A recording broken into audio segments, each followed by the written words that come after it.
adventure with Rocky Star.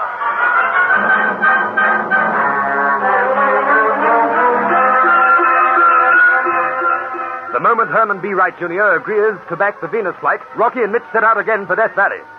There, Gregor and Jan, on learning the news, make a desperate bid to destroy the Blue Streak. In the darkness of night, they creep toward the giant ship, and Gregor places a time bomb in one of the exhaust tubes.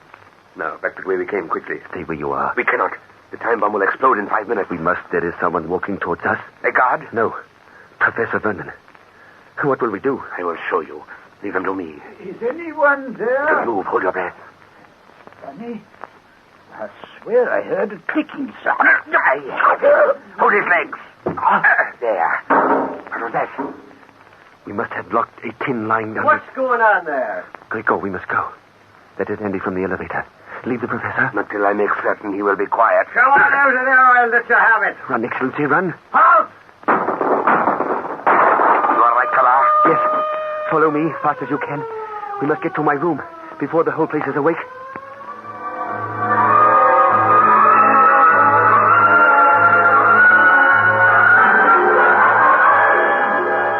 Take it easy, Andy. Put that gat down. There was someone there, I tell you. Someone where? Or maybe the tool shed, Sergeant Blake. I heard rattling noises and whispering. Why didn't you turn on the floodlights? The switch is right next to you in the left wall. Well, I was going when I heard him start to run, so I lets fly and rings the alarm. You fired in the dark? I suppose I should have switched on them lights. It all happened so quick.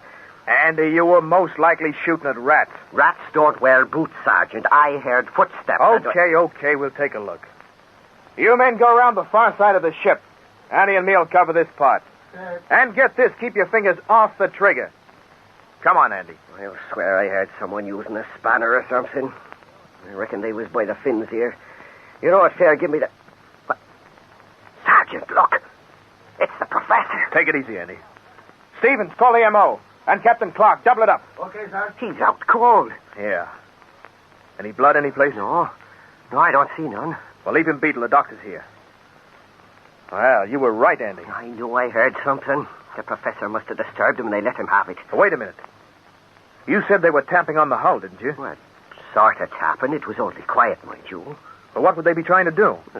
Blow it up. Boy, Jiggery, that's it, Sergeant. They must have been trying to blow it up. There's been plenty of sabotage round here. Well, there's nothing on the fins. I'll take a look at the exhaust tube. There won't be nothing there. They more than likely have planted a landmine somewhere. Say, Andy, what's this gadget on this tube?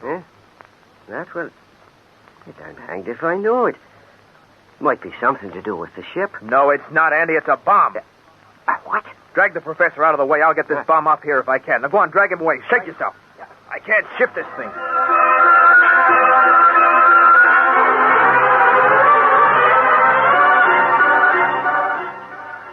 We did not escape one moment too soon, Excellency. Soon enough. We could not have explained our presence there. Were we seen, do you think? Perhaps. But we would not be recognizable. It was too dark. The professor, he is... Not dead. I merely knocked him unconscious. Gregor, you seem as though you are listening for something. I am waiting for that bomb to explode. The guards may have discovered it. No, Kabar. They would not think to look in the exhaust tubes. Besides, the 5 minutes have not elapsed as yet. In a few seconds and the blue streak will...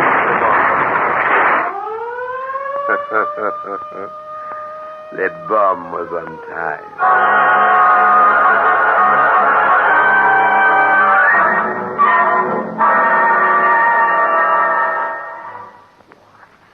Oh, that fire. It's frightening. They'll soon have it under control, Miss Anne. Andy, who did this horrible thing? I wish I knew I'd fix them, I can tell you that. If only Rocky were here. I'd feel a lot happier, my dear. I know, Professor, you're supposed to be lying down. Doctor's orders. I'm quite well, Andy. I'm completely happy.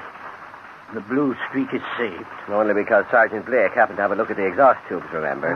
Not forget his actions. He'll be well rewarded. He deserves a medal, he does. I couldn't have stuck there fiddling with that bomb the way he did. And then to run with it in his hands before he threw it. He would have had a fit. You stayed and dragged Daddy to safety, Andy. Oh, that was nothing, Miss Anne. You were just as brave as the sergeant. Oh, darling. Hey, stop kissing me, young woman, and take your father home to bed. He's all in. I couldn't sleep, Andy. My head's aching. No wonder with them pumpkin-sized lumps on it. Come on, Daddy. The doctor will give you a sleeping No, tablet. no, I'm all right, really. I'd rather stay until they have the fire under control. No, and I'm so worried. I feel after this that I can't trust anyone on the station.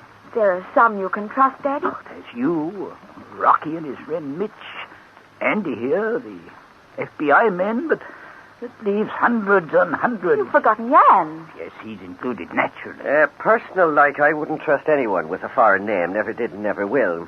You oughtn't neither, Professor. I reckon that some foreigner's at the bottom of tonight's work. Whoever it is, he's out to cripple the Blue Streak. Next time, he just might do it. I'll have the guards trebled. Take my advice and get that ship off the ground just as fast as possible. Andy, you can't rush these things. But you've got to, or you'll be too late. I'm warning you. Oh, you may be right too, Andy. Oh, who could have done this? Daddy, you said you heard voices. Would you recognize them again? No, and I wouldn't. They were too low to distinguish one from the other. Oh, my mind's so hazy about it.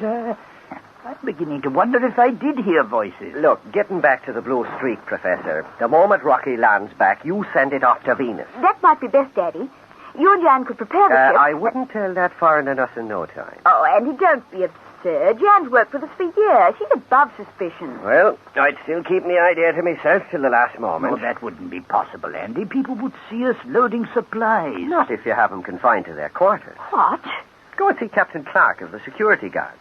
Have him lock everyone in their rooms till this bomb business is fixed. While he's clearing that up, you and the ones you can trust get the ship ready for the takeoff. Andy, I'll do it. I'll do just that. Will you tell Jan of your plans, Daddy? No, I won't, Anne. Well, I think that's being most unfair. Just because Andy's put doubts in your mind, you shouldn't be... I really trust him, and yet he broke our security regulations by bringing Mr. Montaigne here with him. Yes, perhaps it would be better if neither Jan nor Mr. Montaigne knew anything of our plans.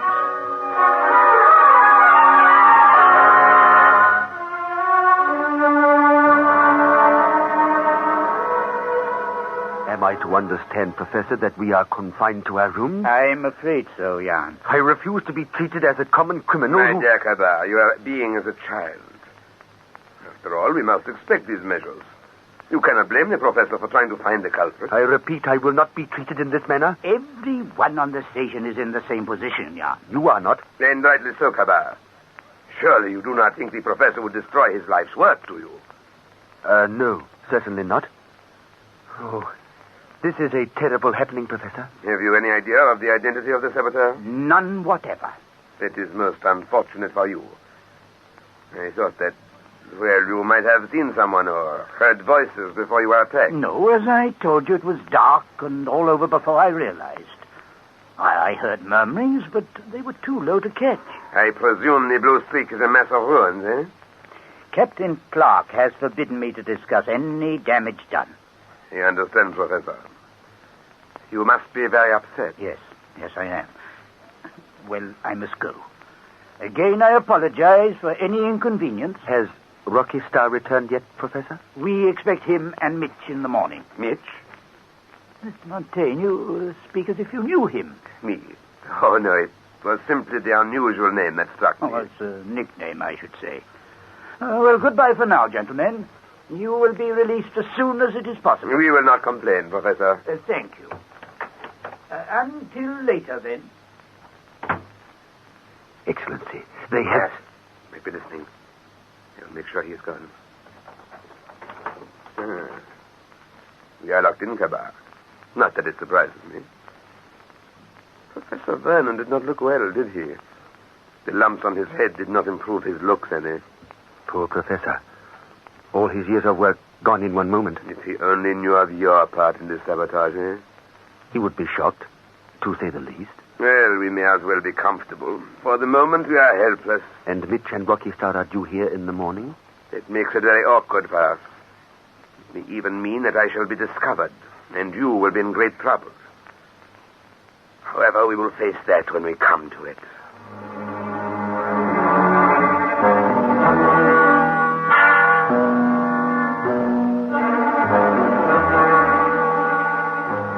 I've hardly hardly finished telling you of the New York trip and Herman D. Wright, Jr., and you say we're taking off today. Surprise? Oh, I'm staggered. I didn't expect to be greeted with this. After the bomb episode, Daddy's determined to get the Blue Streak off to Venus as quickly as possible. Hence the rush test flight. Uh-huh.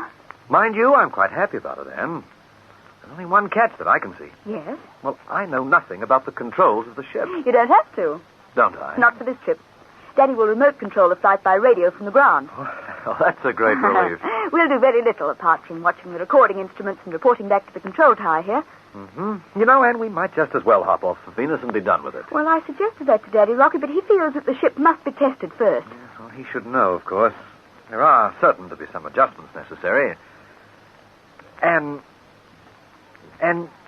say you let Mitch take your place. Oh, why should I? Well, just in case something does go wrong. I mean, anything might happen during the takeoff or landing. Nothing will go wrong. I have absolute confidence in Daddy and the Blue Streak. You have too, haven't you, Rocky? Well, of course.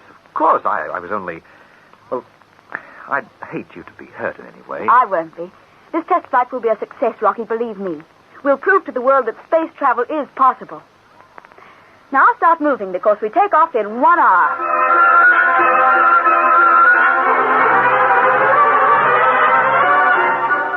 A quiet tenseness falls over the Death Valley research stations as the takeoff hour approaches.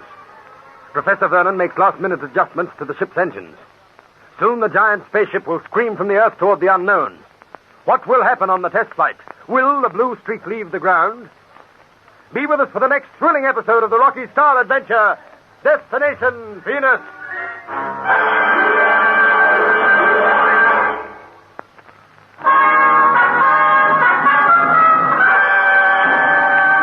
Destination Venus, an adventure with Rocky Star.